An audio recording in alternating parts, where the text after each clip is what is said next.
آپ نے ایک لفظ سنا ہوگا لوگوں سے، خرافات۔ خرافات کا مطلب کیا ہے؟ کوئی بھی ایسی بات کرنا کسی فیلڈ میں جو عجیب و غریب بات کہلاتی ہو۔ مثلا کوئی شخص عجیب و غریب باتیں کر رہا ہو یا ایسے قصے سنا رہا ہو تو لوگ کہتے ہیں کیا خرافات بک رہا ہے۔ یہ خرافات جو ہے یہ ہے جمع کا لفظ اور اس کا واحد ہے خرافہ۔ اس کو خرافہ کیوں کہتے ہیں؟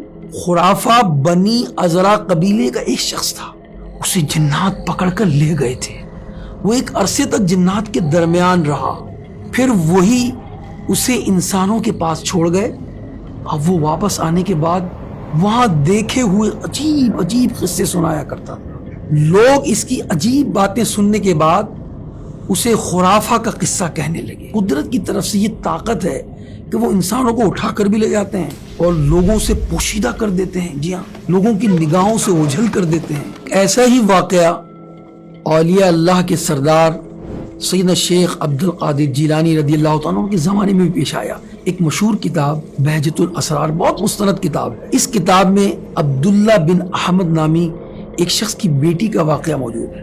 وہ خود بیان کرتے ہیں کہ میری بیٹی جس کا نام فاطمہ تھا گھر کی چھت سے اچانک غائب ہو گئی۔ میں نے پریشان ہو کر شیخ عبد القادر جیلانی رضی اللہ تعالیٰ عنہ کی خدمت میں عرض کیا کہ حضور بیٹی غائب ہو گئی ہے۔ تو آپ نے فرمایا تم ایک کام کرو، کرخ جاؤ اور وہاں کے ویرانے میں رات کے وقت ایک ٹیلے پر اپنے گرد حصار باندھ کر بیٹھ جاؤ اور وہاں بسم اللہ کہہ لینا اور میرا تصور باندھ لینا۔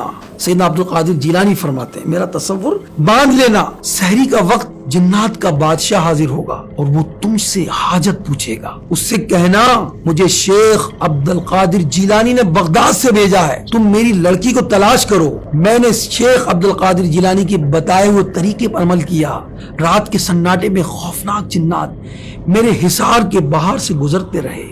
جب سحر کا وقت ہوا جنات کا بادشاہ گھوڑے پر سوار ہوئے حصار کے باہر سے اس نے مجھ سے دریافت کیا تمہاری کیا حاجت ہے؟ میں نے کہا مجھے شیخ عبد القادر جیلانی نے بغداد سے بھیجا ہے۔ اتنا سننا تھا کہ یکدم وہ گھوڑے سے اتر آیا اور زمین پر بیٹھ گیا اور میں نے اپنی لڑکی کی گمشدگی کا واقعہ اسے سنایا۔ اس نے کہا لڑکی کو کون لے گیا ہے؟